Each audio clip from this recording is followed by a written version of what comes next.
gas in just a little bit. Looking forward to it, Riley. Thanks a lot. Getting back to this video now, heavy rain from Tropical Depression Claudette causing this oak tree to fall on a woman's car, trapping her inside. It happened in Atlanta Sunday evening. The power lines came crashing down too. She had to be rescued by firefighters, taken to a hospital, and those power lines, they took out the power for much of that neighborhood. So far, we don't have any updates on her condition, but just severe damage to that car. And you can see how close it came to her driver's seat there. The bad weather, not just here in the south, at least 5 people are injured, dozens of homes damaged after a massive tornado tore through this Chicago suburb. That twister touched down around 11 o'clock last night, lasting until about 1 o'clock in the morning. As you can see here, widespread damage, roofs, trees down, broken windows. At least 20 people are out of their homes because of that storm damage. Winds came through here within minutes, and a tornado actually touched down. And we have approximately 130 homes that were damaged in this small neighborhood. A lot of damage there. Emergency crews are still cleaning up that mess. There were no deaths reported somehow. Well, starting this week, unemployment benefits are changing for Georgia and South Carolina. Federal COVID benefits will be ending on Sunday. Our Sloan O'Connell is live for us in downtown Augusta. She's been speaking to business owners here. And Sloan, how will this affect employers and employees? The biggest impact will be bringing people back to the workforce. Employers are now asked to report any job refusals, and employees have to be working or actively seeking work in order to be eligible for these new claims. Now, this is the last week for the $300 COVID-related unemployment insurance checks, and that's because local businesses are opening back up, fewer COVID restrictions, and a worker shortage. The unemployment rate has been going down here in Georgia. However, local labor commissioner Mark Butler says that it all lies in the workforce. Hoping that when all this stops, we can get some work, people to work, and we'll be able to go back to normal. And I can use probably 3 more servers, bartenders, hostess, managers, anything, anything. And coming out at 6 o'clock, I'll have more on what that change means for your pocket and how that has impacted the workforce. And no, there's a shortage of workers out there. Sloan, thanks for the live update there from downtown Augusta. Meanwhile, on Capitol Hill, Georgia Senator Jon Ossoff working to fix unemployment at Georgia's Department of Labor. Senator Ossoff asking for help from one of President Biden's administration nominees. He wants to upgrade Georgia's outdated systems because he says they add widespread delays. First at 4, a car accident early this morning leaves 1 person dead. This happened just south of Orangeburg. The South Carolina Highway Patrol says the crash happened just before 11 o'clock this morning. This is Cannon Bridge Road near Southwest Circle. The cause of that crash is still under investigation. Flags are at half-staff and wherever you go, from the station that's on your side, this is News 12, first at 5. In the news today, securing your right to vote. We look at why the Georgia Secretary of State is removing thousands of names from the registration rolls and what to do if your vote is at risk. Plus, why a Facebook group putting up billboards telling students in South Carolina schools not to get the vaccine. We hear from one of the parents behind this in just a moment. But we begin with that list of registered Georgia voters. Georgia's Secretary of State is looking to make sure it's correct and secure. So he says he's looking to remove more than 100,000 names. Now, some call this list maintenance, others call it voter purging. Our Celeste Springer live in the studio with us to break down what it all really means. Well, our local Board of Elections tells me about 2,500 people in Richmond County and 2,500 people in Columbia County have their registration on the chopping block. But there are reasons why the state is clearing out the list. The state looks at which registered voters have filed a change of address with the post office, people whose election mail was undeliverable, and people who have not voted or made contact with their election office in more than 5 years. The Richmond County Board of Elections says those people have 30 days to respond to the notice they'll get in the mail. If they don't, they'll lose their voter registration. Voters can always re-register, but voting rights activist Gayla Kesey says if they don't know they've lost their status, it may be too late to register once they realize and the election rolls around. got a QR code that we say scan it. Let's go and let's check on the Secretary of State's website. I've done that before and have found people that thought that they were registered to vote. We couldn't find them on the Secretary of State's website. So you can find the full list of voters at risk of being purged on our website. You can even download it yourself. Scroll through, all of the names are in alphabetical order, and if you hit Control F on your computer, you can even search for your own name. Coming up at 6 o'clock, I'm working on a story talking to elections officials about why they say this is necessary and what you need to do so you don't lose your voter registration. All right, good advice there, Celeste. In Savannah, discussions are underway looking into a lawsuit claiming fraud during the 2020 general election.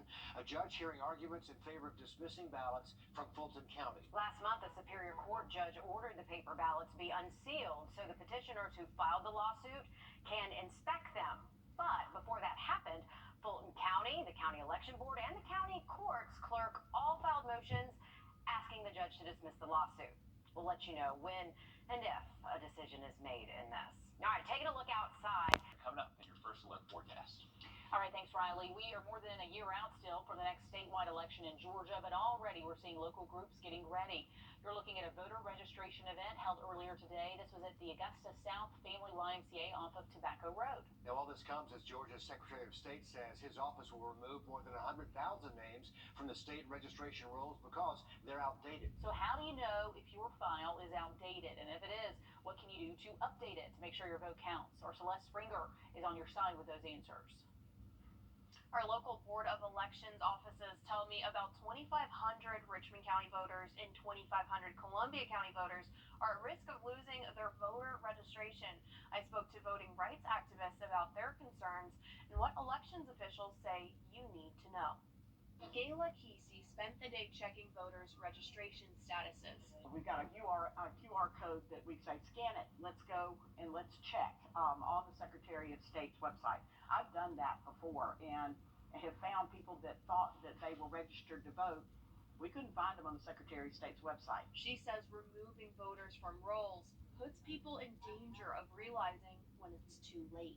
There are errors that can be made, and so we need to make sure you check now and not later. Here's who's at risk in Georgia. Voters who submitted a change of address to the post office, voters whose mail was undeliverable, and voters who have not made contact with their elections office in over 5 years. It's a regular and routine way that we can ensure the integrity and the accuracy of the voter registration list. The Richmond County Board of Elections says this can all get a bad rap, but they have their reasons to clear the lists.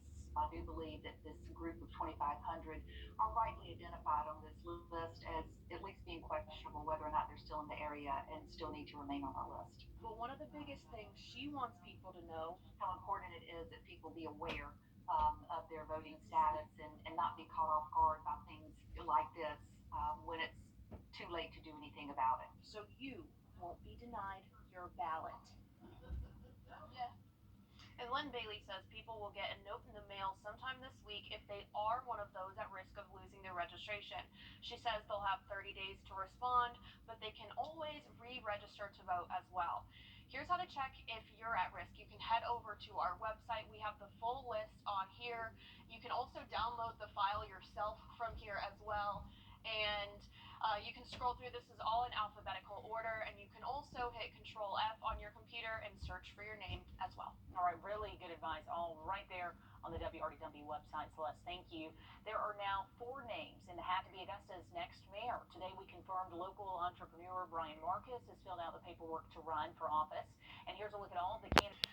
Well, this week is the last week for federal unemployment benefits in Georgia and South Carolina. Earlier this year, the American Rescue Plan authorized $300 extra in federal weekly benefits on top of state benefits. But starting Saturday, that all changes. News 12 Sloan O'Connor is live for us in downtown Augusta. Sloan, we know thousands of families are depending on these benefits. What do they need to know? Well, the benefits aren't going anywhere or ending entirely. The biggest difference is that the dollar amount is changing and the requirements that you have to fulfill.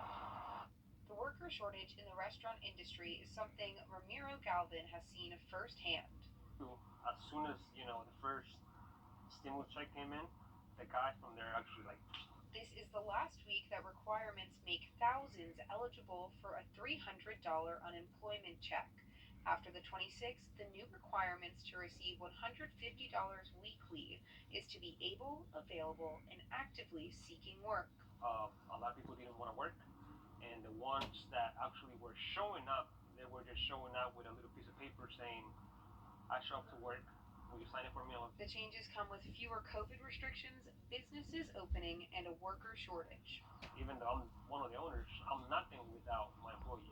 Across the CSRA, there have been nearly 84% fewer claims from last April, but in Burke County, 211 people, Columbia County, 824, Richmond, 2,218, all reliant on these checks. For Galvin, he just hopes to get some help. Yeah, I mean, if anybody is looking for a job, we're here. And just go anywhere in this aisle and you'll find a job.